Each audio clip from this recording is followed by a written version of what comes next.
want to share with you some ideas about the challenge of feedback. And when a buyer's realtor shows a buyer a property, of course, the seller's realtor is often going to make a call to that buyer's agent to ask for feedback. If you're the person selling a home and you've taken the time to clean up, organize everything, get out of the house, the property's been shown, you are hungry for information about what are the people saying about the property. What do they think? What are the comments? What is the feedback?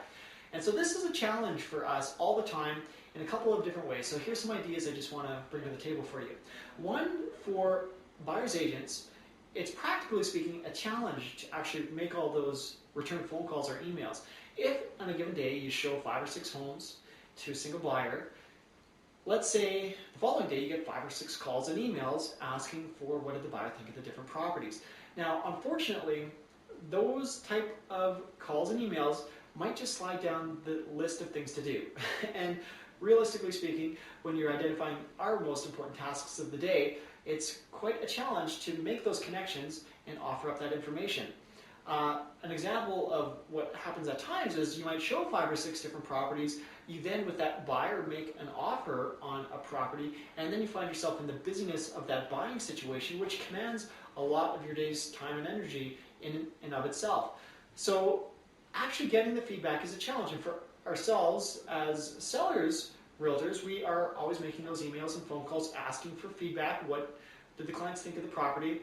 And we just see half or less actually take the time to make those calls back. And so it's constantly a frustration that we are dealing with for sellers. Now, there is a real strong consideration to give here to what we are seeing as a shift in the industry towards, in some situations, office policies changing about what a buyer's agent's duties are for the buyer. And the reality is, it's suggested that offering up any type of information to a seller or seller's agent about a buyer's thoughts are something that is going to be negative for the buyer. Now, here's an example. If a buyer looks at a property with the buyer's agent, their agent, and they say, wow, we love this home. It's a 1 in a million for us. Our parents live a half block in one direction. Our best friends are half block in the other direction. Our kids go to the school across the street, and my daughter goes to the dance school a block away. We love this house, and we're going to make an offer. If that buyer's agent takes that information and gives that type of feedback to a seller's agent or the seller, they've really done their client a big disservice, because in a negotiating sense, when they come to the table, they've really been disempowered. And given the consideration that this is a 1 in a million house for this type of buyer, those sellers might well just stand their ground, be more firm on price, less pliable to negotiate, and in that respect, they might be paying 5, 10, who knows, 20, 50 grand more for a home that, going in more blindly without that type of information, those sellers just might be negotiating a little bit more fluidly and be less firm on the number, not knowing really where the buyers are coming from. If, again, they know that type of information, it's simply to the seller's advantage. So as a buyer's agent, we really need to be mindful of doing our duties and not sharing real explicit detail that could be a disservice to our buyers. So this is really a reality that's evolving in our industry, being alert to that type of a situation.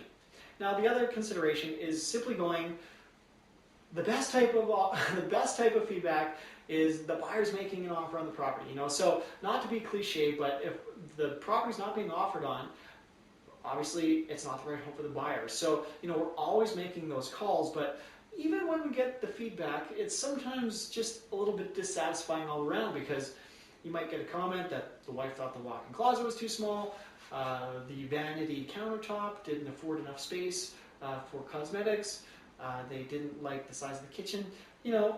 These are things that may seem nitpicky, but you really can't work with in any kind of constructive way. Although at the same time, we're always just trying to keep our ears to the ground and keep the conversations alive.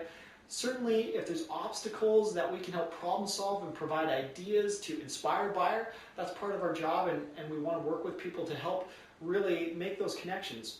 But these are some of the challenges and considerations on both sides of the table, looking to get feedback, thinking about giving feedback.